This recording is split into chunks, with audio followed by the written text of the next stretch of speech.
We're really starting to get a sense now for why integration can be a very challenging topic because, again, if you're just looking at one strategy over and over again, then it's easy. But now we have inverse power rule, we have trig stuff, we've got U substitution, we've got long division, we've got synthetic division. Sometimes we've got multiple strategies in one.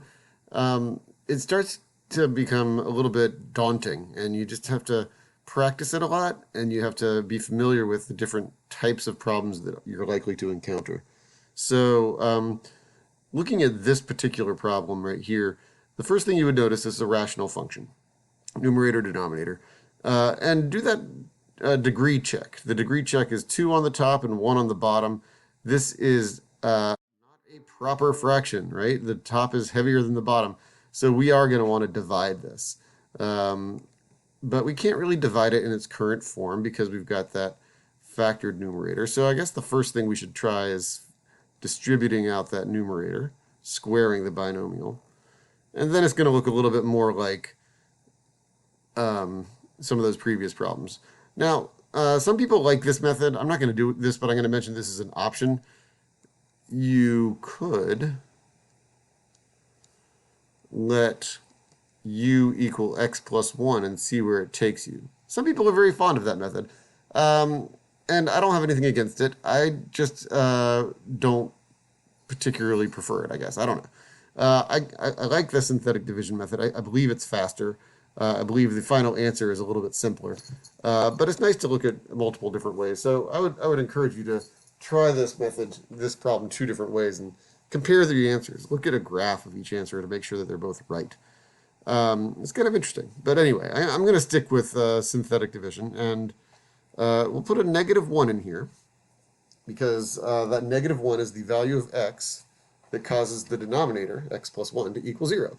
And then we'll put our coefficients of 1, -2, and 1 across the top. We add, multiply, add, multiply, add. That's a 3. All right, good. So this is our x to the first term, our constant term, and our remainder. So we can rewrite this as x minus 3 plus 4 over x plus 1. Okay, no problem. So that means we integrate each term separately.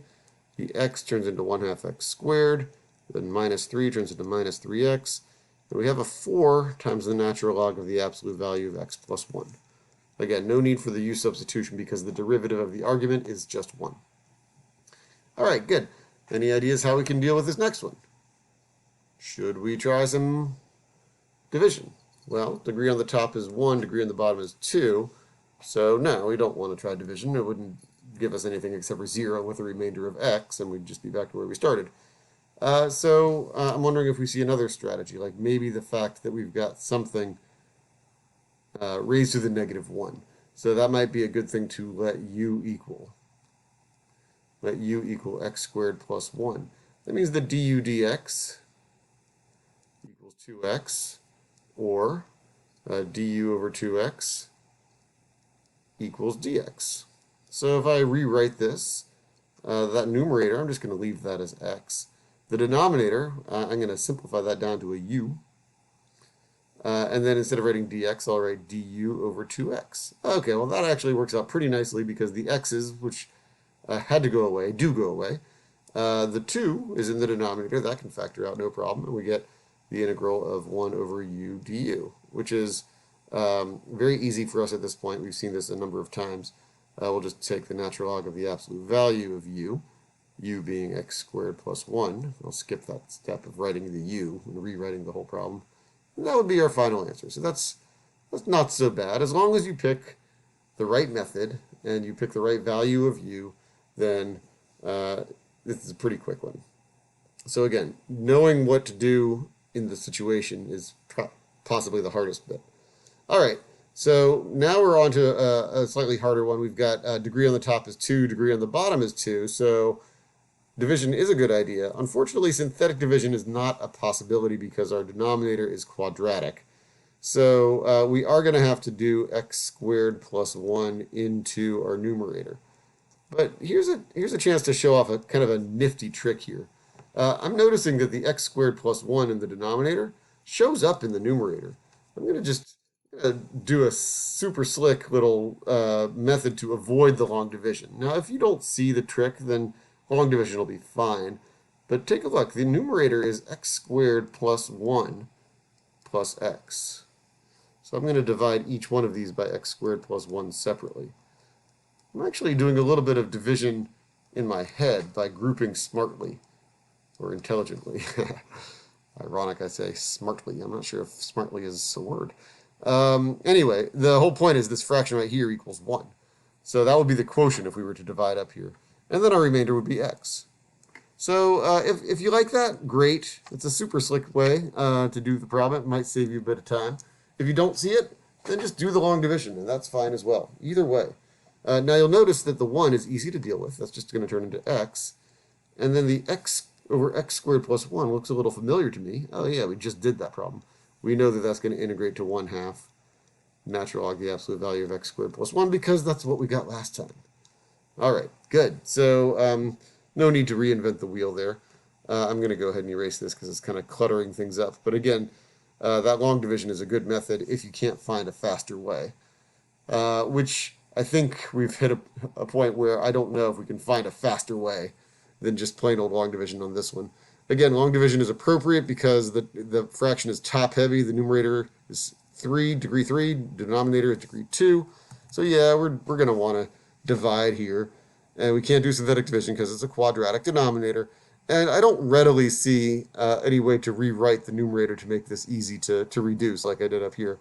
So I'm just going to bite the bullet and go ahead and do the long division. So the numerator is going to be x cubed minus 4x squared minus 4x plus 2. So let's see, we get x times x squared gives us x cubed. X times negative 5 is negative 5x. So when we subtract, those are gone. We got negative 4x squared. Negative 4 minus negative 5 is a positive 1. Bring down the 2. And then we'll put a negative 4 there because negative 4 times x squared gives us negative 4x squared. And then negative 4 times negative 5 is 20. And then we subtract. And when we subtract, we get, those are gone as always, but then we get x minus nothing. We get 2 minus 20, or negative 18. This is our remainder because the degree 1 is less than the degree 2. So we've got x minus 18 is our numerator now. So we can rewrite this original integrand as x minus 4 plus x minus 18 over x squared minus 5. All right. So we can deal with the x, no problem. We can deal with the minus 4, no problem. So maybe I'll go ahead and deal with those, and then we'll see what we can do with this last bit as a separate little sub-problem. We've got x minus 18 over x squared minus 5 dx. This is actually a beastly little problem because on the one hand, we've got degree 2 on the bottom, degree 1 on the top. That shouts out natural log to me. But the derivative of the bottom doesn't equal the top, right? So we're actually going to do a little bit of extra work here. We're going to have to break this up into 2 separate pieces. We're going to break this up into, one is going to be x over x squared minus 5. And the other one, no, I lie, because that's not going to work either. Here's why you want to work out your problems before you actually do them for recording. I think I'm going to go ahead and do the u substitution of let u equal to x squared minus 5, and we'll just see where this takes us. That means that du over dx equals 2x, or du over 2x, oh yeah, come on computer, equals dx. Figured out why I'm so confused. There's a typo in this problem that there's a bug that sometimes happens where there's a stray character that sometimes doesn't print. we don't have the ability to do this one yet. It seemed a little bit too hard for this stage of the game. Yeah, so if this were a 20 instead, oh my goodness, that's frustrating. Then there's no 18 there at all. Okay, so my apologies for that. That's annoying. I'll have to fix that on the notes so you guys don't have to suffer through that. But yeah, this is going to make things a lot nicer. Then the U substitution is in fact exactly what the way to go. So we're going to have 1/2 x minus 4x plus x over u times du over 2x. Again, the x's cancel out as they must. And we end up with, I lost that squared, didn't I? 1/2 x squared minus a slow computer minus 4x plus 1/2 natural log the absolute value of u, which is x squared minus 5 plus c. Holy moly, that missing 0 was rather annoying. But yeah, I think that should fix it to be a problem that we can actually do. Again, it would be possible to do this with a 2 here instead of a 20, but it would use some techniques that we haven't gotten to yet. We'll get there by the end of the chapter, though, so something to look forward to.